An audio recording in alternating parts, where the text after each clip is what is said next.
there and motivating everybody to sell more cars. So it was quite interesting. It was a lot. But I got to do a lot of fun things as a result that you would never imagine that you would do in your life. For example, driving cars in a mall. Like, who would get to do that? Which is so crazy. And also just doing all the cleaning that also I never imagined I would do. Washing cars and getting rid of trash. Getting rid of trash in store and dealing with like just everything that you can imagine. That's part of a retail life and also car dealership. So that's that. So Tesla then entered China, and a bunch of us were sent to go to China to help out with the first batch of deliveries, because back then there's basically no team there other than a few people very early on.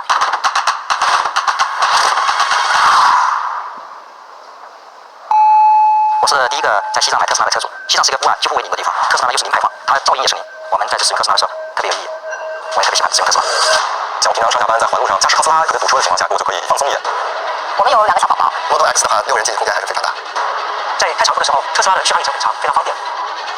作为一个爸爸，我选择特斯拉，在安全性上我会非常的放心。充气电可以跑400多公里，续航里程我有点担心。 特斯拉给中国带来了一种新的造车的理念和一种新的生活方式。新能源汽车应该是未来全球汽车行业发展的大方向。它的驾驶的感受是一般的燃油车不会不了的，全电动的，而且起步往0到100上3.7秒，那非常快的一个速度。中国呢，刚好是因为环境的污染，特斯拉呢就很好的解决这个问题。我家人或者说我自己的健康更重要，我都会打开手机防疫模式。一开以后我们就与世隔绝了。从没有电到满电1个小时也就充满了，所以对我来说也非常方便的。充电的网络特别完备。纯电动车是中国未来的一个发展方向。 特斯拉结合了高科技、环保，特别是特斯拉既有它安静，也有它方便，使用非常的方便，后期的费用非常低。我们使用特斯拉，因为特斯拉完全可以满足我们的需求。7岁的一个小女孩已经知道有电动车，其实我们就在小朋友的心中种下了一颗节能环保的一个种子。So there, I met my next manager, who later on successfully convinced me to do international relocation and to switch functions from sales to delivery operations. So you were asking what delivery operations does. If you're familiar with the whole purchase process with Tesla, once you put the deposit down, which it varies from market to market, but a very small amount, and then you design your car, you configure your car online with our salespeople or yourself, your order will then be queued for production. So from that point on until the day you pick up your car, the team that's responsible for this entire experience, from collecting your payment to actually delivering your car, is handled by the delivery operations team. Yeah, so as soon as you put down that deposit and your order is confirmed, delivery takes over. And so my role was to manage a whole team of brilliant individuals in East and South China. So we kind of diagonally cut China in half. There's 2 regional delivery managers, myself and another colleague, and I took care of everything Shanghai and south of Shanghai in China. And we were just delivering cars. And the most crazy thing about this role and this team is one thing I'm probably going to allude to it later on as well. Tesla is a publicly traded company, and back then, even now, every quarter we provide guidance on how many cars we expect to deliver, and the stock price is kind of like a roller coaster every quarter. So everything depends on how many cars we deliver, and therefore this team has literally the highest pressure every quarter to deliver as many cars as possible. And back then, these were before the Shanghai moment. Yeah, oh yeah. This is way before then. And we kind of, I left before they even announced this news, but I knew as an insider early on that this was about to happen, and it took years. So all the deliveries they came from the Fremont factory? Yes. Worldwide, there was only 1 factory. There's an assembly line in Amsterdam, but it's assembly line, it's not a production line. And then in China, there's zero production whatsoever. Yeah. And Tesla's expanding the supply chain, localizing a lot. Giga Shanghai is now producing a run rate of 500,000 cars per year. In a couple of months, Giga Berlin and Giga Texas will open, it's going to more than double Tesla's annual run rate as well for vehicle production. In those early days, what kind of crowd did Tesla attract? Was it a techie crowd? What kind of customers did you notice? Yeah. So what do you call them? The people who would like to... The early adopters. Yeah, early adopters, sorry. Yeah, totally early adopters. So either people who are very wealthy, there's definitely a crowd of people who are driving amazing cars already. So to pay for a car at that price range was not a big deal for them, and they were interested in like new tech. And then there's also the more geeky and tech-savvy early adopters. So those two were the majority of our clients. And in those days, from 2013 to 2016, the main model was the old Roadster, the original one, the Model S. Only the Model S. Did you have Model X? Yeah, but very later on. Okay. Yeah, so mainly my time there was Model S. To be honest, not so much Roadster, because that's not really, it wasn't mass-produced at all. There's like limited quantity, and that's it. What kind of brands do you see buyers trading in from? Yeah, a lot of Mercedes and BMWs, Porsche, and sometimes Lexus, Jaguar, Aston Martin, Range Rover, like, similar price range cars, I would say. And back then the Model S was roughly how much? It depends on the market, so I can't remember, to be honest. I don't remember. It's been so long. But Tesla keeps changing the price as well. yeah, oh yeah, tell me about it. It's a huge part of my job. You had experience of working at Tesla in both Canada and China. Both were very different types of market. How did consumers perceive and receive Tesla in those markets? I would say in general, very similar actually, because it's so early on that most of the people we come in contact with are early adopters and people who have additional income to spare on cars like this. So they were already, first of all, well read on what Tesla is. Most of them. Some of them were brand new, and then they did their own research, I would say, and they were fascinated by what they read in the online, and they wanted to see. Okay, in this video, one thing is for sure that the YouTube did the wrong, like he's just looking at the camera and not focusing at all at the girl, and like this could be like a conversation between 2 of them, and they are looking at each other and asking questions, and we will get the knowledge through that. But these 2 both are like looking at the camera fully, asking each other question, but not looking at any one of them. Just looking straight into the camera, and I can like fully understand how much uncomfortable he is feeling right now, and like looking at the camera fully and just trying to smile and etc. something like that. In person, they want to really to experience what it's like, and so I would say there's no huge difference between the two markets, or even any market in general, back then.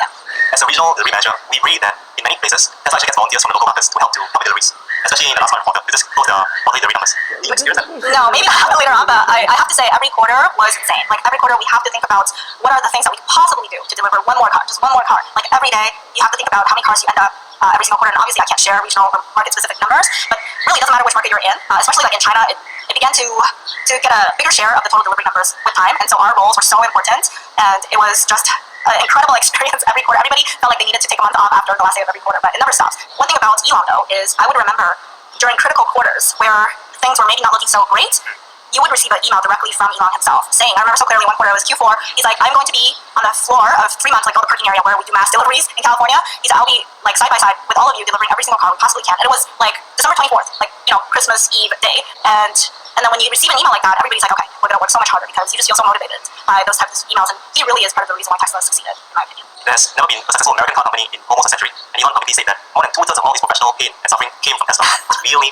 tough. What was the culture like back then? It's a very startup culture, very, very startup. As in, I would have a role, everybody would have one job title, but everybody wears so many hats, and you would just do anything that needs to be done.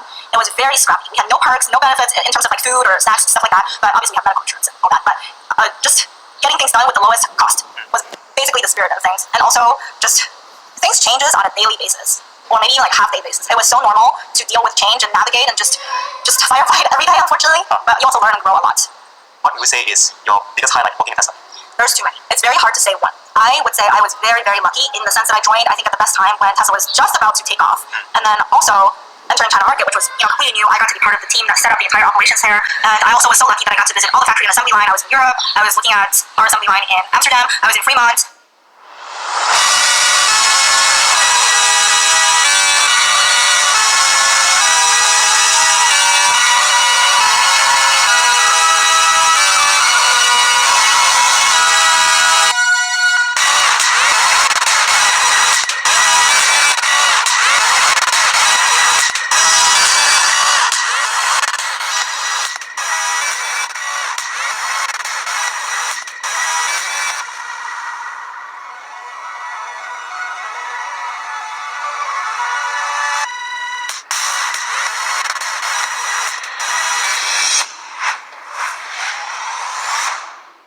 Into the test drive within the factory where they test 0 to 60. Whoa. I know, like nobody gets to do it. We were so lucky that day. And also, I got to sit in Elon's roadster because it was there. It was there, and nobody, was stopping us from doing so.